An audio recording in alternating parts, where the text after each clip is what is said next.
जेका जसकम जी इलेक्शन हुई 20 तारीख़ ते उनमें तारीख़ी धांधली करे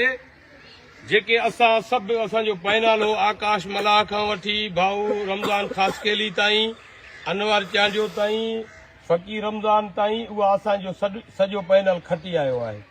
जॾहिं असीं खटे आया आहियूं त हिकिड़ो प्री प्लान जेको आहे हिकिड़ो पार्ट प्ले कयो वियो आहे साईं जीएम सैयद जे दरिया वारे बंगले ते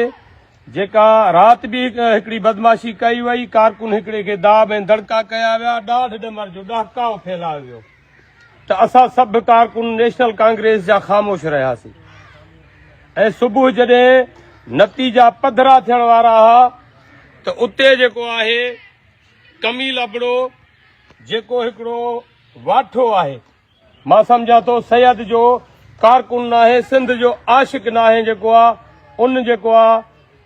प्लानिंग सां अंदरि घिड़ी जेको आहे पंहिंजे हिकिड़े वेझे दोस्त ते जेको आहे सो पिस्तौल ताणियो आहे ऐं तू मां करे जेको आहे उते ब्लेड पेपर ॿिया जेके आहिनि सो उन में रखिया आहिनि उन सां गॾु जेको आहे तोड़ फोड़ कई आहे ऐं उन खां बाद में जेको आहे सो हू ग़ाइब थी वियो आहे त चेयरमैन सलान खान कुरैशी धुर बणिजी अमजद महेसर सां जसकम सां तक़रीबकारी कई आहे ऐं वेही करे ग़लति नारेबाज़ी कराई आहे ऐं जेको रिज़ल्ट आहे उनखे रोकियूं वेठो आहे सुबुह खां वठी जेको आहे ऐं असीं सॼी सिंध जा जेको आहे हणावणा ख़र्च करे लाया सजाया करे अॼु 2 ॾींहंनि खां वठी जेको आहे सो असां सिंध जे हिन सफ़र में आहियूं अॼु हिन राहबर जी नगरी में मौजूदु आहियूं त उन जो अज़ालो इहो थियो आहे त हू जेको आहे उन बदमाशनि सां गॾु वेठो आहे ऐं उहे सैयद जे जेको आहे सो दरिया वारे बंगले ते पिस्तौल ताणनि था कारकुननि ते असां इन शइ जो नोटिस में आणणु चाहियूं था इहा ॻाल्हि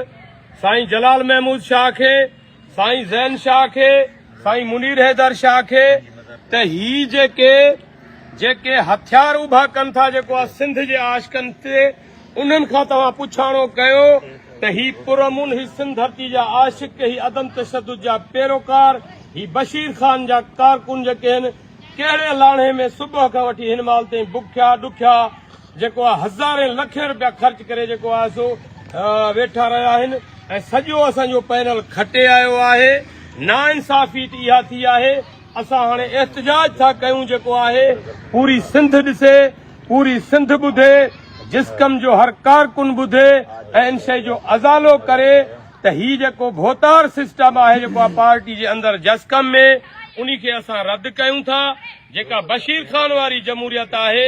असां उन ते अॼु बि कारबंद आहियूं असांजो अॻुवान बशीर खान आहे ऐं असां कारकुन बि बशीर खान जा आहियूं फ़िक्र रहबर सिंध साईं जीएम सैयद जो आहे मुर्शिद लतीफ़ जी शाइरी जे अड़ ते सिंधु देश जी आज़ादी लाइ जेको आहे सो असां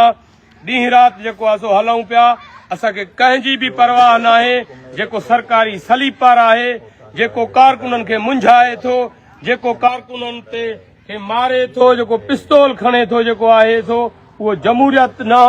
उहा हिकु भयानक सूरत हाल जेको आहे सो रही आहे जेका वार्ता रही आहे जेको आहे सो सन में उहे पूरे क़ौमी तहरीक जा दोस्त जेको आहे उन शइ ते जेको आहे सो नज़रसानी कनि त ही जेका बदमाशी आहे क़ौमी तहरीक जे अंदरि बंदि थियणु घुर्जे ऐं जेको अमजद महेसर आहे उहो हिकिड़े ॾोह जो मर्तब बणियो आहे निशान बणियो आहे जंहिं जेको आहे सो पंहिंजा पालतू माण्हू आने राति हिकिड़े माण्हुनि ते जेको आहे तशद्दुद करायो आहे ॿियनि माण्हुनि ते अॼु असांजे आॾो सभिनी जेको आहे सो पिस्तौल ताणिया आहिनि